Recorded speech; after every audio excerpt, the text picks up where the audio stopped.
ఈరోజు వినుకొండ వినుకొండ అనే ఒక ఊర్లో ఒక రషీద్ అనే అబ్బాయిని జిలా అనే అబ్బాయి నడి రోడ్డు మీద చంపేశాడు. చంపేసిన తర్వాత వెంటనే మన గురువు గారు మంచి కాన్వాయ్ వేసుకొని జబర్దస్త్గా గబగబ గబగబ గబగబ గబ వచ్చేసాడు. గబగబ వచ్చాడు ఆడికి వెళ్ళాడు, లోపలికి వెళ్ళినాడు. జగన్మోహన్ రెడ్డి వచ్చాడు, దిగాడు, లోపలికి వెళ్ళాడు, బయటకు వచ్చి ప్రెస్ పెట్టాడు. ఏడవరకే మనం మాట్లాడదాం, కథ అంతా తేలిపోద్ది. జగన్మోహన్ రెడ్డి వచ్చేటప్పుడు ఆయన కాన్వాయ్లో ఉండే ఒక బండి బాగాలేదంట, కావాలనే దిగి ఇంకో బండి ఎక్కడం. అంటే నన్ను సరిగ్గా చూసుకోవడం లేదు, నన్ను పట్టించుకోవడం లేదు, నన్ను వీళ్ళు చంపేద్దాం ట్రై చేస్తున్నారు. అదే బండి చంద్రబాబు నాయుడు గారు 2014 నుంచి 2019 ఉన్న, 19 నుంచి 24 ఉన్న, ప్రతిపక్ష హోదాలో ఉన్న అందరూ వాడినట్టు బుల్లెట్ ప్రూఫ్ కారే అది. మనం గెలవాలా. ఇప్పుడు ప్రతిపక్ష హోదా కావాలన్నా 18 సీట్లు కావాలా. మనం అలాంటి కాన్వాయ్ కావాలన్నా మనం గెలవాలా. మనం గెలవకుండా మనకు కావాలా అంటే కుదరదేడా. ఐఏఎస్ ఉంటుంది, ఐపీఎస్ ఉంటుంది, ఇక్కడ ఎమ్మెల్సీ ఉంటుంది, లేకపోతే మన ఎమ్మెల్యే ఉంటుంది, మెంబర్ ఆఫ్ లెజిస్లేటివ్ అసెంబ్లీ ఉంటుంది, లేదా మెంబర్ ఆఫ్ లెజిస్లేటివ్ కౌన్సిల్ ఉంటుంది. దానికి తేడా ఉంటుంది. మనం గెలవడంలోనో ప్రజల చేత ఎన్నుకోపోవడంలోనో మన మెజారిటీ వల్ల మనకు వచ్చేటువంటి స్థాయి ఉంటుంది తప్ప మనం గబగబా దిగేసి ప్రాంక్ వీడియోస్ చేస్తారు చూడు, గబగబా ఈ బండి దిగి ఆ బండి ఎక్కినంత మాత్రాన జగన్మోహన్ రెడ్డి చెప్తున్నా, నీకు ఎవడు కొత్త బండి ఎవడు, ప్రభుత్వం ఏదైతే నియమిస్తుందో ఆ బండే ఇస్తారు నీకు. ఒకటో పాయింట్, దాన్ని జనాల ముందు ఫోకస్ చేయడం.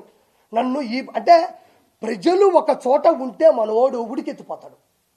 ప్రజలు ఒక చోట ఉన్నాడంటే ఉడికెత్తిపోతాడు. ఆ ఉన్మాది ఎట్ట ఉడికెత్తిపోతాడంటే వాళ్ళ ముందు చేయాలి. అంటే వాళ్ళ ముందు చేస్తే కదా, అమ్మో జగన్మోహన్ రెడ్డికి బండి తీసేసి ఆ బండి ఇచ్చారు, ఆ బండిలో చంపేస్తారేమో అందుకని ఇంకో బండి ఎక్కాడు అనేది అక్కడ చిత్రీకరించడానికి ట్రై చేశాడు. ఇది ఒకటో పాయింట్, జనాలు తెలుసుకోవాలా. రెండో పాయింట్, వచ్చిన తర్వాత ఏం చేశాడు, బండి డోర్ తీసి చక్కగా నోరు ఓపెన్ చేసి ఇలా పెట్టి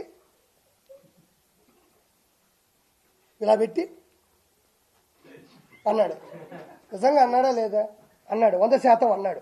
ఒరే మనం ఏం మనుషులవి, మనం ఏడుండాము. ఒక మనిషి అక్కడ రక్తపాతంలో తలకాయ తెగిపడిపోయి 2 చేతులు తెగిపోయి ఆడ పడిపోయి చచ్చిపోయి వాళ్ళు ముస్లింలు మైనారిటీ అక్కడ పడుకొని ఏడుస్తూ ఉంటే మనోడు బండి దిగడం ఒక సినిమా. 4 పార్ట్లు చెప్తున్నా ఈ సినిమాలో నేను. మొదటి పార్ట్ బండి దిగే ఒక పార్ట్, రెండో పార్ట్ డోర్ ఇట తీసి ఇట్ట పెట్టి చేతులు ఇట్ట పెడతాడు. మళ్ళీ ఈ 2 ఇట్ట గొవ్వగా ఇట్ట పెట్టి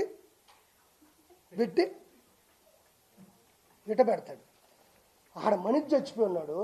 ఎవరన్నా అడ్డొచ్చినప్పుడు నువ్వు ప్రజాస్వామ్యంలో ఒకసారి CM అయినోడు, chief minister of Andhra Pradesh అయినోడు, 5 సంవత్సరాలు పరిపాలించినోడివి, అక్కడ అంత పెద్ద విపత్తు జరిగినప్పుడు వాళ్ళ అమ్మ నాయన అక్కడ కూర్చొని ఏడుస్తుంటే నిజంగా నువ్వు మనిషి అయి ఉంటే, నిజంగా జగన్మోహన్ రెడ్డి నిజంగా మనిషి అయి ఉంటే ఫస్ట్ నువ్వే కదా డోర్ తీసింది.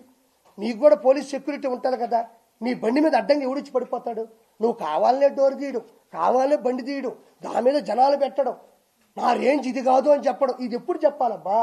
ఏదైనా క్యాంపెయిన్ జరిగేటప్పుడు, ఎలక్షన్స్ ముందు రోజో, లేకపోతే ఒక శుభకార్యానికి వెళ్ళేటప్పుడు, లేకపోతే ప్రజల కోసం వెళ్ళి మాట్లాడేటప్పుడు, సభలకు వెళ్ళేటప్పుడు చేస్తారు.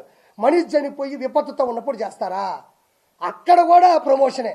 ఇది నా స్థాయి, ఇది నా స్థాయి, ఇది నా స్థాయి. రెండో సినిమా అయిపోయింది. దాన్ని సాక్షి పేపర్లు ఏం పెట్టారు తెలుసా? జగన్కి క్రేజ్ ఏమాత్రం తగ్గలేదు. వినుకొండలో విపత్తు, జగన్ హాజరు, ఇది 9వ 10వ ఈ తమ్ముడు.